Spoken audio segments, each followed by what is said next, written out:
কিন্তু আল্লাহর জমিনে আল্লাহ এবং তার রাসূলের কোন সম্মান এক মুহূর্তের জন্য আমরা বরদাস্ত করে নেব না।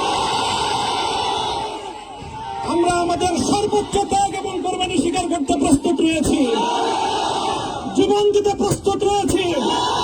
আল্লাহর জমিনে আল্লাহর দিনের ঝান্ডা সমুন্নত করেই আমাদের যাত্রা থামবে ইনশাআল্লাহ। হয়তো শাহাদাত, নয়তো খেলাফত ইনশাআল্লাহ। আল্লাহর জমিনে খেলাফত প্রতিষ্ঠার যে আওয়াজ আজ পৃথিবীর দিকে দিকে উচ্চারিত হচ্ছে, সে আওয়াজ বাংলার জমিনে খেলাফতের এই আন্দোলনকে চূড়ান্ত গন্তব্যে পৌঁছাবে ইনশাআল্লাহ।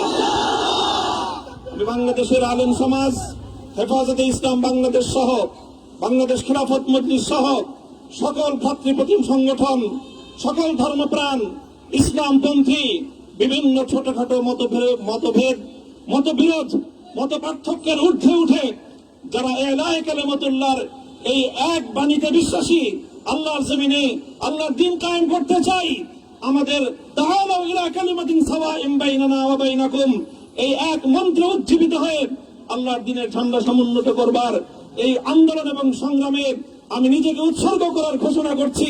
এবং আমার সকল ভাইদেরকে, আমি সকল উলামায়ে কেরামকে এবং ধর্মপ্রাণ মুসলমানদেরকে, ইসলামী নেতৃত্বকে ঐক্যবদ্ধভাবে এই সংগ্রামের ঝান্ডা সমুন্নত করবার, ধারণ করবার আহ্বান জানাচ্ছি।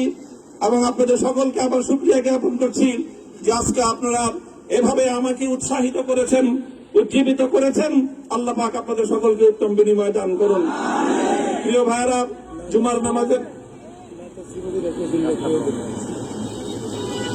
জুমার নামাজের একেবারে ঠিক আগ মুহূর্ত। এখন সব মসজিদগুলোতে জুমার প্রস্তুতি চলছে। আমরা এখন এখানে খুব সংক্ষিপ্ত দোয়ার মাধ্যমে আমাদের